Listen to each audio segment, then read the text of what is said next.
Good morning out there, guys, or evening, as the case may be, wherever you are.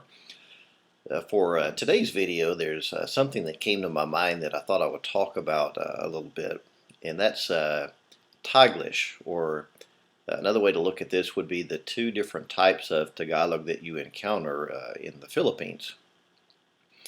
In fact, somebody asked this morning, I believe, when I checked the channel about learning the language, and I'll put a link to that in this video. But anyway, the funny thing that you're going to encounter, something that really surprised me when I moved to the Philippines, is what they call Taglish. And that's obviously the combination of and the mixing up of Tagalog and English. If any of you live somewhere where there's a large Hispanic community, then you may be familiar with the term Spanglish, Spanish and English. And Taglish is something kind of similar. And what I noticed when I moved to the Philippines, something that surprised me was to hear English words and phrases and expressions in the middle of an otherwise Tagalog conversation. And so you'll hear people talking, and then suddenly you'll hear an English word. Or what happens sometimes is you will simply hear an entire English sentence right in the middle of a Filipino conversation. And if you don't believe me, just go to YouTube and look up some popular Philippine shows or movies, and I promise you it will not be uh, pure Tagalog. It will be a mixture of Tagalog and English. And it's just kind of funny. It's something that struck me as odd. It's something that one of those many things that you learn when you move somewhere new.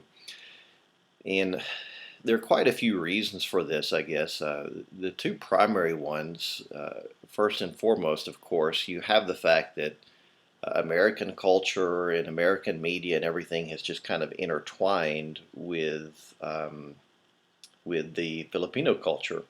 And so with that, when you have it mixed up like that, you just end up with a combination in people that just speak both languages interchangeably. And again, it was really fascinating for me the way that it was mixed up so much, and not just phrases, just entire sentences. And I think part of what happens, I realize this especially after learning the language, is you kind of sometimes you almost calculate, well, this is much easier to say in English, so you just use the English expression. One example that comes to mind is when it came to bigger numbers, like let's say anything over the number 10 or time. I always just used English for that. Now, in Tagalog, technically, you're supposed to use the Spanish for time, and they do have numbers just like you do in English, going up to 1 million or whatever. Although if I remember correctly, million pretty much sounds the same in both languages. But you get the idea. It's mixed up a lot, and so you kind of have two different types of Tagalog in the Philippines, because you have the Taglish, or you have what I called it, sometimes I called it street Tagalog or everyday Tagalog, and that's what people typically are going to use, especially in a city like Manila, or if you watch the soap operas, the telenovelas, stuff like that. That's what they use, just the common, ordinary, everyday language. And I may have mentioned this in another video, but when I first started learning the language, I was using this CD that had very deep Tagalog on it. And sometimes I would say something that I'd learned on this CD, and my friends would kind of look at me and they would say, Kevin, where did you pick up this? They called it King James Tagalog. Where did you pick up that King James Tagalog, Kevin? We don't talk like that anymore. But then on the flip side, you do have what they call it deep Tagalog, and that is the very pure, unadulterated version of Tagalog, and that's something that if you watch the news, people that are talking on the news will use this very pure form of Tagalog. And I remember when people would talk to me about my language ability or how well I understood it, I would joke and say, "Well, I can pretty much understand all of the soap operas, but the news is another story." And it was just kind of a joke. And I could follow the news, but the news is one of those things where when I would watch it, I could follow it because of context and because I would, understand maybe 80 to 90% of what they were saying. But my my wife a lot of times would have to give me a word or two, and I'd be watching. I'd say, "Okay, baby, what does that word mean?" And so that's just the way that it is. It's kind of a fascinating thing.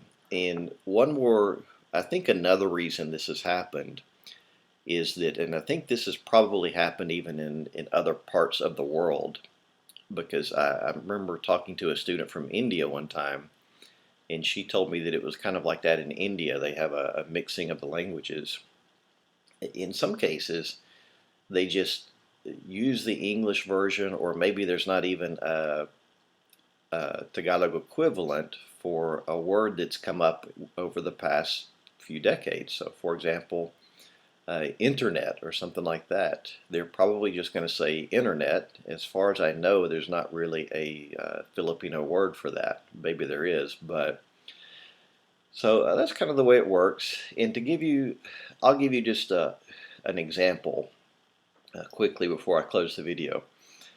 We call it Taglicizing a word. Sometimes when you are speaking in the past tense, it depends on the type of verb you're using, but the past tense of a verb would have an nag in front of it. So, and the verb typically comes first in a Tagalog sentence. Not always, but typically. So the personal pronoun would be ako, ako. That would mean I. So let's just say you are telling someone that you took a shower.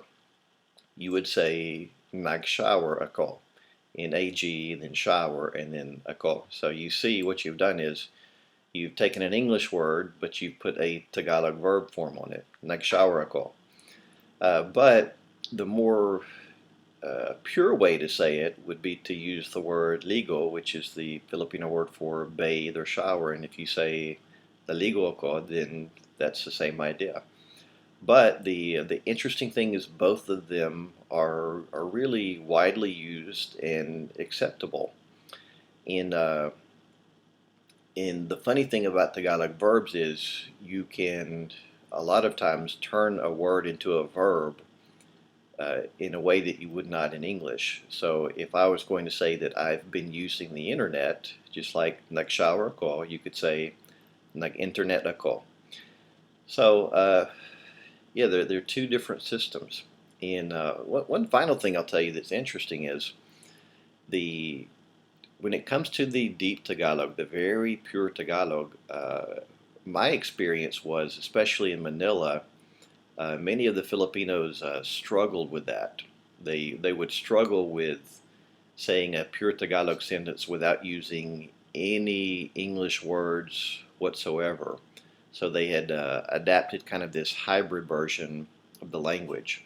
And I can think of times when I was on the plane coming back to the Philippines, and they would get a Filipino on the over the speaker talking about how we're about to land or whatever. One time I was with a couple of Filipino guys. I had one on each side of me, and we were hanging out and talking. And when the Filipino announcer got on and started saying we're about to land in very pure deep Tagalog, they were kind of joking about it and said ang lalim, which is that's so deep because it's just not the way people talk anymore. So that very pure Tagalog is kind of like almost like the King James English for us in America. It's just something that it's something that you won't hear as much maybe in Manila, or it's something that you will not hear in informal settings. So one final thing, and this is another thing that kind of fascinated me. In terms of the deep, pure Tagalog, the best places to pick some of that up is in more of the provincial areas. especially Bulacan. Bulacan is known for its deep, very pure Tagalog. But again, when you get into the cities, it's kind of mixed up a lot more. You get a lot more of the Taglish in Manila. So I just thought I would share that. That's something that you're definitely going to encounter. And some of you guys can chime in on this, but I am assuming that even with some of the other languages, that maybe they mix in a lot of English with it. So don't be surprised if you come to the Philippines and you hear people talking and suddenly you just hear an English word, phrase, or expression right in the middle of a conversation that otherwise you don't understand. So that's Taglish.